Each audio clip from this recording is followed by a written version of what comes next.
Bonjour à tous. Certains amis m'ont posé la question de savoir pourquoi je m'intéresse à la phytothérapie. Mais c'est tout simple, hein. Voyez-vous, quand on fait le constat de la couverture de nos institutions médicales et pharmaceutiques en Côte d'Ivoire et en Afrique, on se rend compte que nous sommes vraiment loin derrière les pays développés. Chez nous, c'est un médecin pour 10 000 habitants, voire même 50 000 dans certains pays. Une pharmacie pour 100 000, 200 000 personnes. Ce qui fait que nous avons une couverture médicale et médicinale très faible. Alors, comment nous faisons alors pour nous soigner? De tout temps, les pays africains ont appliqué ce que nous appelons la pharmacopée traditionnelle, la médecine traditionnelle. C'est lié au fait qu'il n'y a pas de couverture médicinale totale. Aujourd'hui, avec les statistiques, on se rend compte qu'il y a plus de 90% de nos populations a besoin de la médecine traditionnelle pour pouvoir se soigner. Comme je le dis à mes amis, quelqu'un qui est dans un village vers Odiéné, vers Yamoussoukro, où il n'y a ni hôpital, ni pharmacie, et quand il a un palu, il est bien obligé de se soigner. Quand il a une dysenterie, il est bien obligé de se soigner. Il se soigne avec quoi? Avec ce qu'il a à côté de lui, c'est-à-dire nos plantes. C'est ça qui a permis le développement fulgurant de la médecine traditionnelle sous nos cieux. Je peux vous dire qu'en Côte d'Ivoire, la Fédération des tradipraticiens a recensé près de 16 000 personnes qui appliquent la phytothérapie pour soigner les pandémies ou les maladies courantes. C'est la raison pour laquelle j'ai considéré qu'il était bon qu'on s'intéresse à un secteur d'activité où, je vous dis bien, il y a au minimum 16 000 tradipraticiens. Par comparaison, on peut vous dire qu'il n'y a pas plus de 16 000 médecins en Côte d'Ivoire. Je dis que c'est un secteur qui est assez important. Ça, c'est le constat. L'obligation pour nous de nous intéresser à ce secteur vient de ce constat. Mais deuxième élément, c'est qu'il y a des témoignages précis que chacun dans sa vie peut donner concernant la phytothérapie et les effets de la phytothérapie. Mais à titre personnel, j'ai un témoignage que je peux faire. Au mois de mars 2020, j'ai été victime d'un AVC. Et selon les termes des médecins, c'était un AVC ischémique transitoire. C'est qu'on a découvert qu'au niveau de l'artère qui faisait partie du sang du cœur au cerveau, il y avait du cholestérol qui bloquait le passage du sang. Il était question qu'on m'opère et qu'on fasse venir des spécialistes de France pour pouvoir nettoyer cette artère-là.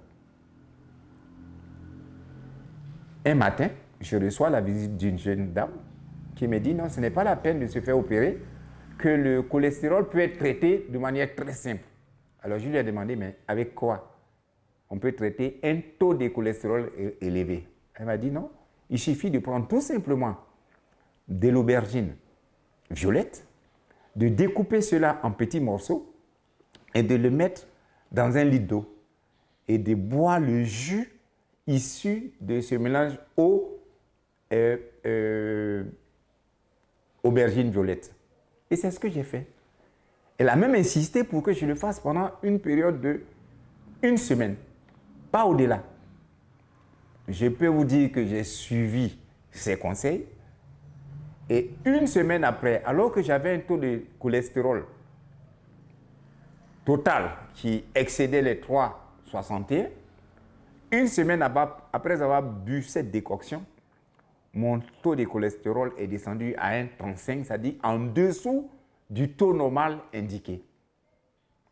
cela m'a fait réfléchir. Je me suis dit, ah, si avec les plantes, les fruits et légumes que nous avons chez nous, on peut se soigner, autant faire un effort au niveau même de nos politiques gouvernementales pour pouvoir faire la promotion de la pharmacopée. Je le dis, je suis un exemple vivant, un exemple palpable de quelqu'un qui a vu l'intérêt d'avoir l'aubergine violette pour soigner son taux de cholestérol trop élevé. C'est à la suite de ça que j'ai pris attache avec les responsables des fédérations de tradipraticiens de notre pays, la Côte d'Ivoire, et je me suis dit, mais attendez, qu'est-ce qu'on peut faire pour faire votre promotion? C'est là que je vais découvrir une richesse incroyable de médicaments de la pharmacopée qui ont des résultats sûrs, des résultats probants, mais surtout qui n'ont pas d'effet secondaire. Parce que quand on soigne son palu avec la feuille de Nîmes, il n'y a pas d'effet secondaire. Il n'y a pas de prescription qui disent oui, il faut prendre 2 comprimés le matin, 2 le soir. Donc, sinon, au-delà, il y a intoxication. Vous pouvez boire autant le jus de feuille de Nîmes que vous voulez, vous serez guéri du palu parce que vous avez fait ça. Donc, j'ai dit, bon, après avoir discuté avec les tradipraticiens, leur fédération, j'ai dit, bon, écoutez, qu'on s'entende tous pour faire la promotion de votre secteur et qu'on fasse rentrer la médecine traditionnelle dans les us et coutumes de nos systèmes de santé. Qu'on fasse comme en Inde, au Maroc, et puis dans certains pays de la sous-région où la pharmacopée constitue un élément fondamental pour le traitement des maladies et des problèmes de santé que nos populations ont. Donc nous avons convenu ensemble de mettre sur pied ce qu'on a appelé la boutique du bien-être. Pour nous, le bien-être, ça passe d'abord par ce que nous avons de plus important en Afrique, c'est-à-dire nos plantes. C'est les meilleurs médicaments. On trouve des plantes un peu partout en Afrique. Même dans les zones désertiques, on trouve des plantes. Et les gens qui vivent dans le désert se soignent avec les plantes. À plus forte raison, ceux qui sont comme nous dans les zones tropicales ou bien dans les zones équatoriales. Donc à partir de cet instant, nous devons, au niveau de nos politiques gouvernementales, mettre un accent sur ce qui permet à 90% de la population de se soigner. Les médicaments sont très chers, pourtant les plantes sont à la disposition de la nature. C'est Dieu qui nous a mis à disposition. On les a partout où on passe, on a des plantes, on peut se soigner avec ça. Vous verrez une chose, un constat que nous avons fait en Afrique aussi, c'est que même les animaux, quand ils sont malades, ils ne mangent pas n'importe quelle plante pour se soigner. Et les spécialistes de la pharmacopée traditionnelle, de la médecine traditionnelle, généralement, ils trouvent les médicaments en suivant le comportement alimentaire des animaux une fois que ces animaux sont malades. Donc, à partir de là, je me suis dit, OK, faisons la promotion. Mais pour cela, on va faire la promotion en mettant en synergie les compétences. Il se trouve qu'en Côte d'Ivoire, il y a des gens, des érudits, des docteurs en phytothérapie qui maîtrisent le secteur. Il faut faire la promotion de leur activité. Il faut faire la promotion de leurs médicaments. Il faut faire la promotion de leurs alicaments qu'ils ont trouvés. Ce qui se vend sur les marchés, il faut faire la promotion. Et que, au-delà même de la boutique du bien-être concret, il y a ce qu'on pourra appeler demain la clinique du bien-être, où des gens, à l'instar de ce qui se fait dans les cliniques médicales modernes, des gens peuvent aller dans ces cliniques de tradipraticiens pour pouvoir avoir des conseils et obtenir les produits pour se soigner. Dans la foulée de notre désir de faire la promotion, nous nous sommes dit, mais pourquoi nous ne ferons pas une jonction entre toutes les politiques africaines, ouest-africaines, en matière de pharmacopée? Nous savons qu'au Burkina, c'est bien développé. Au Bénin, c'est bien développé. Au Togo, c'est le cas. Au Ghana, ils sont allés plus loin, même la matière de la phytothérapie à enseigner dans les universités. en Afrique centrale, au Cameroun, au Gabon, c'est bien développé.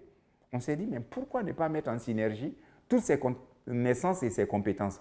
Et c'est ce que nous allons faire bientôt, au courant de l'année 2021, pratiquement au moment à l'approche du mois de juin, où nous allons réunir en Côte d'Ivoire tous les praticiens, tous les connaisseurs, tous les scientifiques qui travaillent dans ce secteur en vue de faire la promotion de cet élément indispensable à la santé publique de nos populations. Ce qui est souvent reproché aux praticiens, c'est que leurs produits ne suivent pas un protocole scientifique validé par les institutions comme l'OMS ou les grands laboratoires. Mais nous avons décidé que les praticiens vont eux aussi avoir leur laboratoire pour pouvoir analyser les produits qui sortent de la pharmacopée et s'assurer que ces produits ont les vertus déjà démontrées. Donc, il faut prouver que ces vertus existent à travers des analyses de laboratoire, mais il faut aller au-delà. Il faut certifier ces produits et pouvoir les mettre dans des boutiques sur l'ensemble du territoire. Donc, le laboratoire de la médecine traditionnelle verra le jour sous peu. Et je peux vous dire qu'après, il nous appartient, nous, en tant que décideurs administratifs et politiques, de mettre l'accent sur la promotion de ce secteur. C'est ce que je tenais à dire pour expliquer à tous ceux qui voient cette vidéo que le désir de faire la promotion de la pharmacopée vient d'abord d'un constat, le constat de la nécessité d'apporter des soins à 90% de nos populations par des plantes qui existent et qui sont à profusion chez nous. Ce désir-là aussi vient du fait que nous avons fait des constats et des témoignages sont là précis pour l'attester. Et surtout, ce désir répond à la volonté de faire la promotion de la pharmacopée. Je vous remercie.